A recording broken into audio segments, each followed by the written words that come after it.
Sinagot na po ni Pangulong Marcos ang issue dun sa nauna nating pinag-usapan dito sa ating mga channel, ang banta o plano di umano ng Chinese government na hulihin ang mga Pilipino sa West Philippine Sea. At yan ay kinagulat natin at higit sa lahat, hindi pwedeng mangyari kasi ating ang West Philippine Sea. Pero yung mga mangingisda ay pinagbabantaan ng China ng pag-aresto. Ito ang sagot ng ating Pangulong Marcos Jr.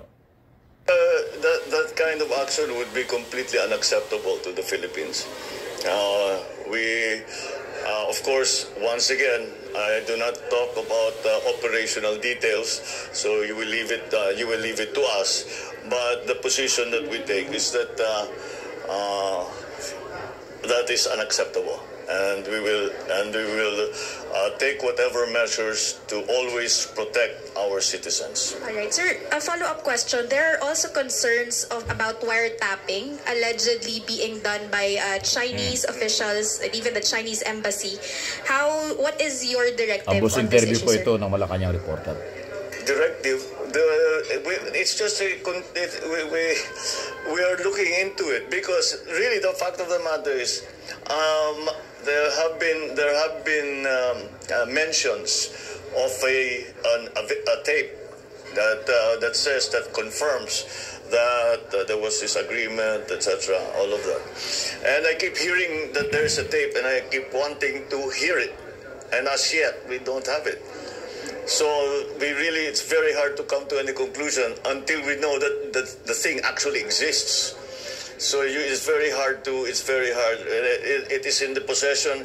If it does exist, it's in the possession of the Chinese embassy and the Chinese government. So until they release it,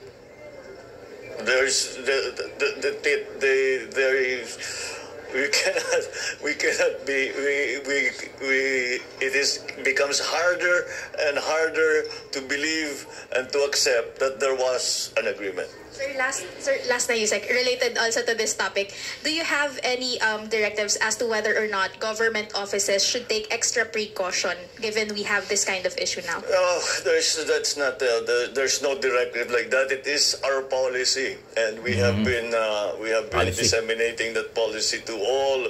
There have been already so many departments and agencies that have been victimized, and I think we're all very aware of the risk of cybersecurity.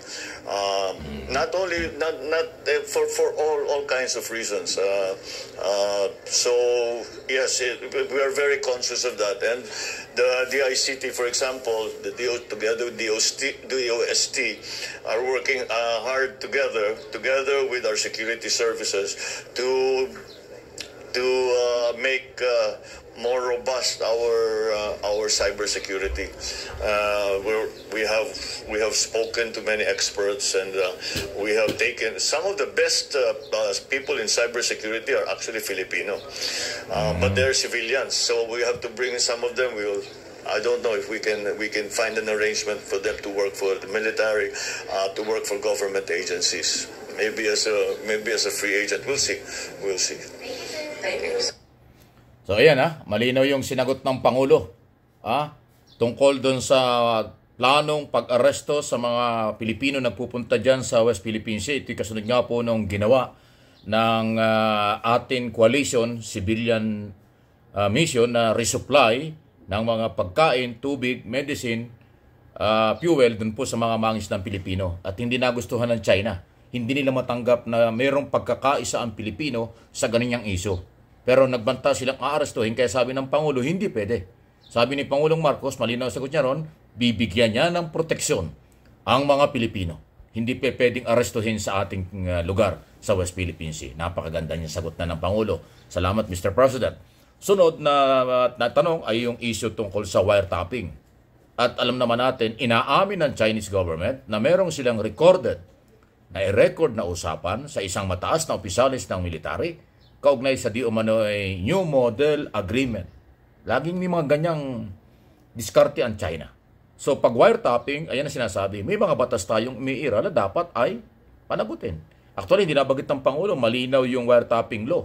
Anti-Wiretapping Law, Republic Act 4200. Pero ang sinasabi niya about cybercrime o cyber law at iba pa. Anyway, ay meron na palang seryosong monitoring at pag-aaral, pagsilip ng iba't ibang ahensya ng pamahalaan binanggit ng Pangulo tungkol dyan sa alleged wiretapping na ginawa ng China. Ang lupit niyan, talagang itong China, grabe ang ginagawa sa ating mga pang-iinsulto, panlalait, panghihimasok at wakawala ng respeto sa Philippine law at sa mga Pilipino at higit sa lahat sa ating bansa. Yan ang hindi maganda. Kaya atin pong panindigan, suportahan si Pangulong Marcos at ang ating pamahalaan, ipinaglalaban ang karapatan nating lahat. Atin ang West Philippine Sea. Okay? Sunod na pag-usapan natin, ayun, hindi ko na naiparinig dito, kabilang ho doon sa mga laman doon sa interview ng Pangulo, sa mga reporter, na itanong, kasi naglabasan at ginagamit po ng mga, sabihin nating grupo na talagang walang nakitang positive sa gobyerno, puro negative. Kasi merong mga lumabas sa social media na hindi raw totoo, na hindi kilala ni Pangulong Marcos, kasi may report na sinasabing hindi kilala ni Pangulong Marcos, si Mayor Alice Go ng Banban, Tarlac. Pero sinilip ng mga grupo yata ito ng anti-Marcos, walang nakitang kabutihan sa gobyernong ito. Lahat negative. Na hindi raw totoo, na hindi kilala ni Marcos kasi may pinakita silang picture na magkasama yung Pangulo. Ngayon, ang sinasabi ni Pangulong Marcos, nung eleksyon, napakarami nagpapaselfie, napakarami nagpapapicture, at totoo naman yan. Kahit sa akin, hindi ako politiko. Ang dami rin nagpapapicture sa akin kung saan ako nakakarating. Di ba? Minsan nasa Samol ako, may nagpapapicture dahil kilala ako, pero hindi ko siya kilala. Minsan nasa gasoline station, may nagpapapicture din sa akin. Hindi ako politiko. Kahit saan ako magpunta, may ganon. Ay, ang Pangulo pa kaya? At saka nung kampanya 2022, lahat ng lugar pinuntahan ng Pangulo. Ang sinasabi ngayon ni Pangulong Marcos, sa dami na nagpapaselfie, hindi niya kilala ang mga taong yan. At yung pagpunta niya sa Tarlac, dahil may kampanya noon, malamang lumapit nga yung mayor na yan, yung Mayor Gong yan, nagpaselfie sa kanya, hindi na matandaan. Ibig sabihin, hindi ibig sabihin nagpaselfie ay kaalyado, kaibigan o kilala. Ayan, yun ang totoo. Kaya yung mga anti-Marcos vlogger na nagsasabing pinatutunayan daw nila na kakilala ng Pangulo at hindi raw totoo na hindi kilala ng Pangulo kasi may picture, napakababaw na argumento niyan. Kayo ba, hindi ba kayo nakakaranas na kayo ay may mga nagpapapicture sa inyo na hindi naman nyo kilala? Aba, imposible yata yun. Ay ako nga, hinalimbawa ko ng sarili ko eh. Ako, hindi ako politiko. Pero sa mga pinupuntahan kong lugar, dito at sa abroad, pag may nakakilala sa akin, nagpapapicture. Lalo na higit na nanonood sa aking mga vlogger at nanonood sa aking mga channel at nanonood din sa television, kaya kilala ako. So, hindi ibig sabihin yon pag nagpa-picture, nagpa-selfie, magkaibigan na kami, magkakilala kami na malalim na relasyon.